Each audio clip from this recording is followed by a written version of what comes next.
మహాదేవాలయం చర్చిలో క్రిస్మస్ వేడుకలు ఘనంగా ప్రారంభమయ్యాయి.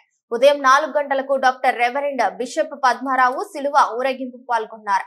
ముందుగా మీడియాతో మాట్లాడుతూ ప్రపంచ క్రైస్తవులకు క్రిస్మస్ శుభాకాంక్షలు తెలియజేశారు. యేసులేని జీవితం చీకటి, యేసుక్రీస్తు దేవుడు నమ్ముకుంటే సంపదతో మంచి కుటుంబం ఉంటుందని అన్నారు. యేసుక్రీస్తు మన వెంటే ఉంటారని సందేశం ఇచ్చారు. వివిధ ప్రాంతాల నుండి భక్తులు రావడంతో మహాదేవాలయం భక్తులతో కిక్కిరిసిపోయింది. మొదటి ఆరాధనలో 1924 సంవత్సరం 2024 నుంచి 100 సంవత్సరాల సందర్భంగా శత జయంతి వేడుకలు ఘనంగా జరుపుకోవాలని పిలుపునిచ్చారు. ఈ నేపథ్యంలో సిఎస్ఐ చర్చ్ తరపున సంవత్సరం కాలంలో 100 చర్చిల నిర్మాణం చేయాలని అన్నారు. 2024 సంవత్సరం డిసెంబర్ 25న శత జయంతి ఉత్సవాలు ఘనంగా నిర్వహించాలని మెదక్ బిషప్ రెవరెండ్ పద్మారావు తెలిపారు. ఈ క్రిస్మస్ వేడుకలు ప్రార్థనలు పాటలతో ఘనంగా జరిగాయి.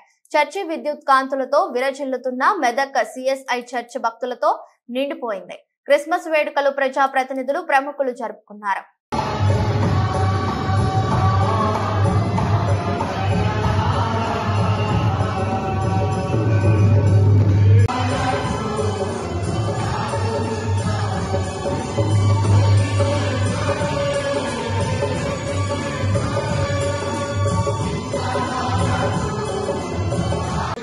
నామమున ప్రార్థిస్తున్నాము తండ్రి, ఆమేన్. దయచేసి అందరూ కూర్చోరండి. లేదుగాని క్రీస్తును ఆరాధించడమే క్రిస్మస్ అని వాక్యం చెప్తా ఉంది. అయ్యగారు మంచి పాటగాడు, ఆటగాడు, అందగాడు అన్ని ఉన్నాయి అయ్యగారికి. నేను ఎందుకు చెప్తున్నానంటే కోయర్ వారి సహకారంతో మంచి పాట, మళ్ళీ రెడీగా ఉండండి అమ్మా ప్లీజ్. ఒక పాట మళ్ళీ ఇప్పుడు పాడిన పాటే ఒక్క వచనం పాడదాం.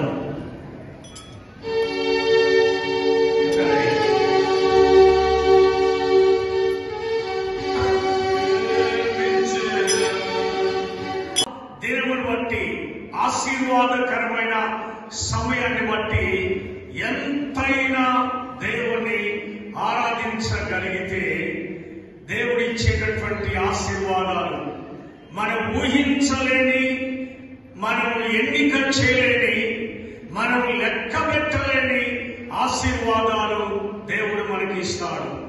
సో ఈ ఉదయకాలం మెదక్ అధ్యక్ష మండల అంతటి పక్షంగా నేను ప్రత్యేకంగా శుభములను తెలియజేస్తున్నాను.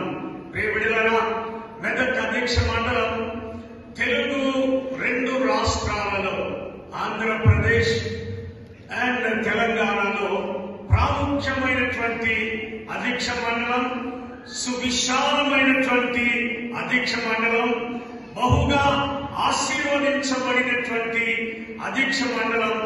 సేవకులు ఎంతో మంది అభిషేకించబడి ఆయా ప్రాంతాలలో, ఆయా సంఘాలలో పరిశుద్ధమైన పరిచర్య జరిగిస్తున్నటువంటి ఈ అధ్యక్ష మండలంలో దేవుని ఆరాధించడానికి దేవుడు మనకు కృప ఇచ్చాడు. ప్రియబిడ్డలారా, ఈ దినం మనం దేవుని సన్నిధానమునకు వచ్చాము. నేను పోయిన సంవత్సరం వచ్చాను, జనవరి 1కు వచ్చాను. మీకు గుర్తుందో లేదో కానీ నేనైతే మీకు జ్ఞాపకం చేయాలి. జనవరి 1కు వచ్చాను.